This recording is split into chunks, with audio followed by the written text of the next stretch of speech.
siguro yung shooter. Kasi yan ho yung, alam mo, Boss Homer, tanungin nga kita, anong level no nung mga elite shooters natin yung Jordan Heading? Masasabi mo ba na nasa top 5? O yung mga viewers ho natin? Ayan, binabasa ko yung mga komento ho ninyo at ini-inject ko sa mga tanong ko kay Boss Homer tsaka sa discussion namin.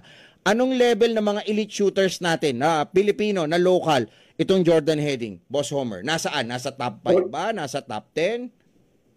Yeah, I'd say top 5 no, because having seen him doon nga sa Al Riyadh, not only can he make the set shot, he can also off the dribble, which is hard to do.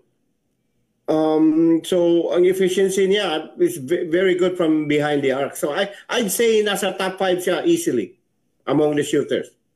Kaya nga shooting level. So ito may nagtatanong dito, si Junior Dicena, sino naman ang tatanggalin mo? So hindi nga ho tayo magtatanggal kasi 12 lang ho yung player natin eh. 'Di ba yung ibang mga teams 15, yung iba 25, may kaya nga ho tayo may tinatawag na pool. Yung pool po hindi lang yung billiard at saka swimming pool Yung pool po, meron tayong cast na pagpipili-pilian mo just in case bigla tayong walang big man, may huhugutin ka hong iba, kunyari sina Arana. Di ba yun lang ho yung saan ang gusto nating maayos, no? Not sa SBP, but doon sa umahawak ng Gilas ngayon. Na sana po, ilayo muna natin yung politika para sa bansa po ito Di ba? At sana wag ho nating i-prioritize, no? At wag nating gawin yung ginawa ng dati pong pamunuan at ng coaching staff na inuna po yung mga players nila, no, para ma-expose internationally, para pagbalik ho sa PBA, no, nag-high level, nag-level up ho yung laro ng kanilang mga manlalaro. Wag ho sanang ganon. Diba? So, ano yung term mo kanina, Boss Homer? Maganda yung sinasabi mo off the air Di ba na, parang ano yung basketball, ano yung term mo kanina? Maganda yung term mo It should be encompassing and basketball without borders. Yun. You know, there should be no limits na, kasi SMC Black kaming in charge ngayon or whatever, they kukunin namin ng mga players namin.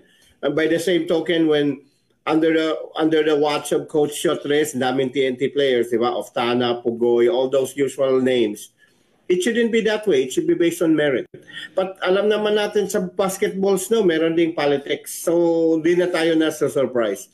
And what we're hoping is Coach Tim Cone, kasi naman Coach Tim Cone is very likable to everybody, the stakeholders, the fan base. That's why it made him such an easy pick for Gilas coaching, the coaching job.